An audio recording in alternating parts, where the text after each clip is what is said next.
yéen a ngi ànd ak seen portail Baol Média nekk fii ci Mbàkke Bawol gën ci am bépp actualité ànd leen ak seen portail Baol Média di premier portail d'information générale fii ci région. du kàddu yi lenn nag lu dul kàddu soññee rek la sëriñ bi dafay wax ne ay mbokki taalibe fu ñuy daje bokk lu ñu bëgg bokk lu ñu gëm war nañ ci man di waxtaan di ci soññante ndax soññante bi day mel ni ñaari weñ yu xumaag faaw rek ñu jonjante bu ñu jonjantee ca saasa rek da ngay gis ne weñ bu nekk day yeesaat kon donc lii am na solo ndax tey ñu bëri mën nañ see jariñu ñu bëri it mën nañ see gindeeku ndax boo leen taatanee fii taataan feneen yëpp di ay kàddu yëpp nag nekk kàddu soññee nit ki mën na koo déglu am lu mu defaraat ci ab toogaayam gën koo jàjji gën koo soññi mu gën a defaruwaat ndax it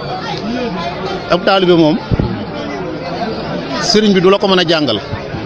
sa moroomum taalibe rek moo lay jàngalub taalibe waaye sëriñ bi moom du la mën a jàngal ak taalibe donc ni ngeen koy defee noonu rek la li ñuy jariñ nag muy tey ak ëllëg si ndigalal sëriñ bi rek lay bàyyi ko sun njariñ si la nekk tey ak ëllëg ga ñu jëm te ñun taalibe lépp lu ñuy wut ci sëriñ bi rek lañ ko mën a amee looy wut nag ci àdduna wut sëriñ bi da koo gën ndax boo amee sëriñ bi li nga naroon a jóg di ko wuti loolaay far jóg moom wut si la bis yi nag ak weer yii dafay mel ni am ceebo rek bu tawee ba tooy da ngay gaaw jiw balaa bàq bee fendi ndax bu la xasee rëcc rek déwénati rek benn weer rek lay doon ci at mi bu xasee rëcc déwén rek kon bu ñëwee nga fekk ko amug wér mën see jëf mën see sonn da ngay gaaw da ngay profitoo jëf si balaa bàq bee fendi kon donc ñu gën a laxasaayu rek gën a takku gën a xëccu gën a góorgóorlu ak taalibe nag tikkiwul ne da ngay def li nga man rek yem ca da ngay xëccu boo defee la nga man nga jiim la nga mënul si ngay dajeeg ndimbalal sëriñ bi te sëriñ bi noonu rek la ko bëggee kii ñu àndal nag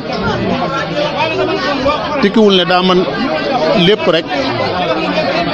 la mu man mu yem ca jëfe ko daa def la mu man def la mu mënul xiital ñu si loolu soññ ñu si loolu kon ko ànd ak moom war ngaa gën a feddali sa laxasaay gën a takku gën a góorgóorlu gën a xëccu te xam ne dara nekk fi lu dul sëriñ bi li ñu wut lépp nag wut sëriñ bee ko gën nan jàpp te xëccu rek te góorgóorlu nii ngeen koy defee nag am na solo lool ñu ngi leen di sant di leen gërëm te di leen ñaanal seen taxawaayu seenu liggéey yal na ko sama borom yokk yal na ko sama borom jëme kanam donc nii rek la sëñ bi day wax ne ku am na nga ñëw ku amul tamit na nga ñëw ku amul te mën a yéene na nga yéene ndax boo ñëwee di nga gis te boo gisee di nga amuk xam boo amee xam di nga amuk bëgg googu nag moo lay poussé ba nga mën a jëf kon donc nii rek la nan xëccu te góorgóorlu te jàppoo booloo lii ngeen def nag am na solo ñu ngi leen di gërëm di leen sant te di leen ñaanal yal na yàlla yàggal taxawaay bi seen liggéey yal na ko suñu borom gën a yokk te gën koo jëme kanam ndax lii kàddu soññe la yoo xam ne nii rek ku ko dégg ku ne mën nga see defaruwaat mën ngaa defaru sab toogaay donc nii rek la taalibe yi daal moom moo lay mën a jàngalub taalibe waaye sëriñ bi moom du la ko mën a jàngal lii ngay def nag dalay jàngal lu bëri dina am lu bëri lu mu defaat ci yow ci boo ko dégloo kon jërë ngeen jëf. yéen a ngi ànd ak seen portail Baol Média nekk fii ci Mbàkke Bawol gën ci am bépp actualité ànd leen ak seen portail Baol Média di premier portail d'information générale fii ci région